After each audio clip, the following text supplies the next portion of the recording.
मैं एक शहर में कोई कवि गोष्ठी हुई थी, उसमें आमंत्रित था।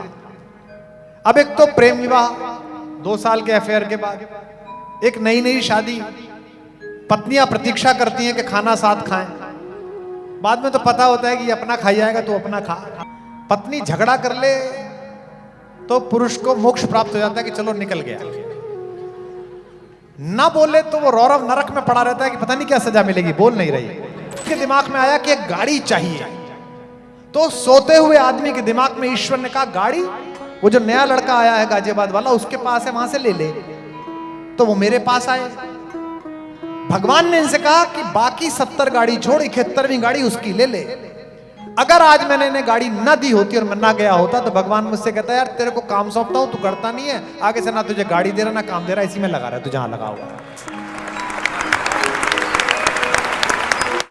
व्यापार करना बुरा नहीं है,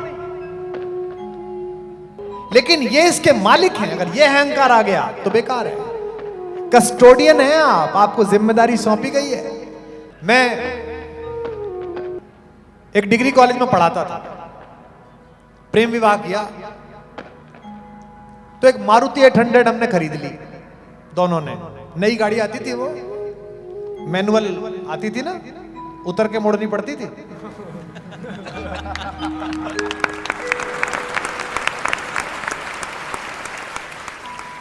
उस कॉलेज में जहां मैं पढ़ाता था और मेरी श्रीमती जी पढ़ाती थी, 2 कॉलेज थे, वहां 300 प्रोफेसर काम करते थे, 100 गर्ल्स कॉलेज में और 200 बॉयज और कोएड में। और मेरे पास एक गाड़ी थी। उस कैंपस में लगभग 70-80 लोगों के पास कार थी। जाड़ों का समय था। जिस शहर में मैं था, भरतपुर में, राजस्थान में नौकरी करता था, वो छोटा सा कस्बा था, तो रात को 7-8 बजे लोग सो जाते थे। मैं एक शहर में कोई कवि गोष्ठी हुई थी, उसमें आमंत्रित था। अब एक तो प्रेम विवाह, 2 साल के अफेयर के बाद, एक नई नई शादी, पत्नियां प्रतीक्षा करती हैं कि खाना साथ खाएं। बाद में तो पता होता है कि ये अपना खाई जाएगा तो अपना खा। हाँ, कहा था किसकी वेट करें। तो मैं चला गया साहब कवि गोष्ठी में। पत्नी से मैंने कहा कि मैं 9 बजे तक आ जाऊंगा, खाना साथ खाएंगे जैसा उसने कहा। गाड़ी लेके चला गया। वो कवि गोष्ठी थोड़ा लेट शुरू हुई, फिर मेरा नंबर आया। जनता को रस आना लगा, मैंने भी लंबी सुना दी। 10:30 बज गए। 11 बजे जब मैं अपने घर में पहुंचा, सरकार का मकान था, बड़ा लंबा चौड़ा, 5-6 कमरों का, उसमें हम 2 लोग गुल्लक में चवन्नी जैसे। उसका गेट वेट खुद ही खोला, अंदर घुसे, दरवाजा खटखटाया। श्रीमती जी निकली। उनके चेहरे पर एक गुस्से की रेखा थी। पत्नी झगड़ा कर ले तो पुरुष को मोक्ष प्राप्त हो जाता है कि चलो निकल गया। ना बोले तो वो रौरव नरक में पड़ा रहता है कि पता नहीं क्या सजा मिलेगी, बोल नहीं रही। तो मेरी तो हवा खराब हो गई। मैंने कहा यार ये बोल नहीं रही। तो मैंने उसे बहाने बताए, सच्चे बहाने, कि भाई वो ऐसा था, ऐसा था, ऐसा हुआ। वो मान भी गई। फिर थोड़ा अच्छा बनने के लिए किचन में जाके खुद काम करना शुरू कर दिया। डाइनिंग टेबल पे ये रखो, ये लाओ, ये लाओ। खाना लग गया। एक लॉन्ग कोट था मेरे पास जो मैंने कभी दिल्ली से खरीदा था, वो पहन लिया। जाड़ा बहुत ज्यादा था, 4 डिग्री 3 डिग्री सेंटीग्रेड तापमान। पहला कौर मुंह में रखने की कोशिश की कि घंटी बजी।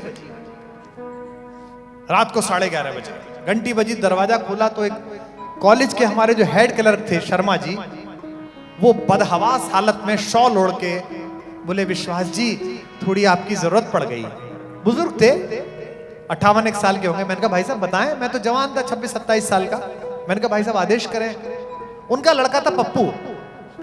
बोले वो पप्पू की बहू के ना दर्द होने लगा, उसके ड्यू है, तो अगर आपकी गाड़ी थोड़ा मिल जाती तो उसको बहू को अस्पताल तक ले जाते। मैंने कहा भाई साहब 2 मिनट में आया, मैं बिटिया को तैयार करिए।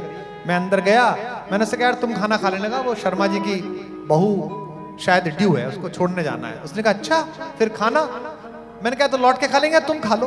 उसने कहा अच्छा कोई बात नहीं। मैंने चाबी ली, फिर कपड़े पहने, दरवाजे पे गया।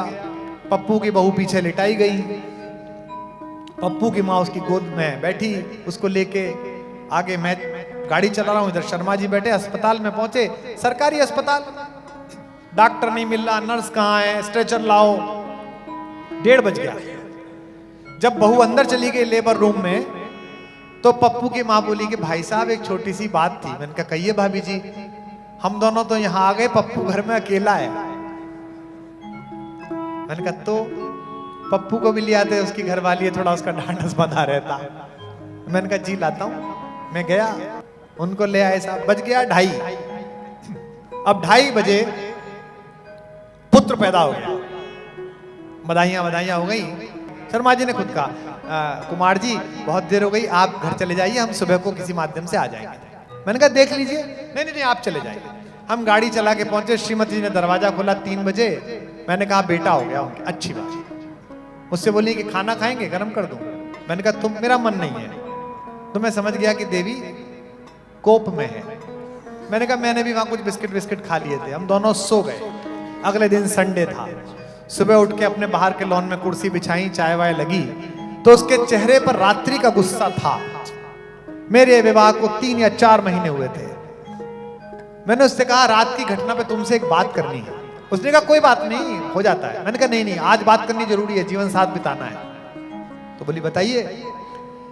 मैंने कहा ये पप्पू की जो पत्नी है, इसको 9:30 बजे दर्द हुआ होगा शुरू। आधा घंटे तो इसने दर्द सहन किया होगा कि कहां जगाऊं। आधा घंटे बाद इसने पहले पप्पू जगाया कि सुनो जी दर्द हो रहा है। 15-20 मिनट पप्पू ने भी अपनी आयुर्वेद क्रियाएं की होंगी, माथा वाता सहलाया, समझ में नहीं आया। तो फिर वो पप्पू मम्मी के पास गया होगा, मम्मी ज्योति के दर्द हो रहा है। तो मम्मी गई उठ के। आधा घंटे मम्मी ने लगाया होगा। फिर वो पति के पास गई होंगी कि बहू अब बस अब ले जाने की स्थिति में है। तो जब उसने झंझोड़ के शर्मा जी को जगाया, अब इस बात को आप सुनना कस्टोडियन लोगों, इस कैंपस में 70 लोगों को भगवान ने गाड़ी दे रखी है और मैं सबसे नया प्रोफेसर हूं। ये 20-20 साल पुराने हैं। जैसे ही उनके दिमाग में आया कि एक गाड़ी चाहिए, तो सोते हुए आदमी के दिमाग में ईश्वर ने कहा गाड़ी, वो जो नया लड़का आया है गाजियाबाद वाला, उसके पास है, वहां से ले ले। तो वो मेरे पास आए। भगवान ने इनसे कहा कि बाकी 70 गाड़ी छोड़ 71वीं गाड़ी उसकी ले ले। अगर आज मैंने इन्हें गाड़ी ना दी होती और मैं ना गया होता, तो भगवान मुझसे कहता है यार तेरे को काम सौंपता हूं, तू करता नहीं है, आगे से ना तुझे गाड़ी दे रहा ना काम दे रहा, इसी में लगा रहा है तू जहां लगा हुआ। तो ये मैं इस गाड़ी का कस्टोडियन हूं, मैं इसका ओनर नहीं हूं। और वो दिन है कि आज का दिन है। आप सब भी अपने घर में संकल्प लीजिए, चीजें पुरानी हो जाएं और अगर सामर्थ्यवान हो तो उन्हें बेचना मत। अगर सामर्थ्यवान हो कि सोफा नया खरीद सकते हो तो उसको बेचना मत। अगर सामर्थ्यवान हो कि कपड़ा नया खरीद सकते हो तो पुराने को बेचना मत। उसको उन्हें देने की कोशिश करना जिनकी सामर्थ्य में इतनी कमी है कि तुम्हारे सोफे से काम चला सके।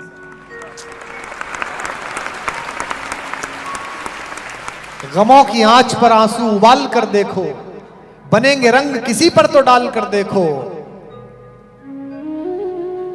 और इस पुण्य भूमि में रहने वाले लोगों, बनेंगे रंग किसी पर तो डाल कर देखो, तुम्हारे दिल की चुभन भी जरूर कम होगी, किसी के पांव का कांटा निकाल कर देखो।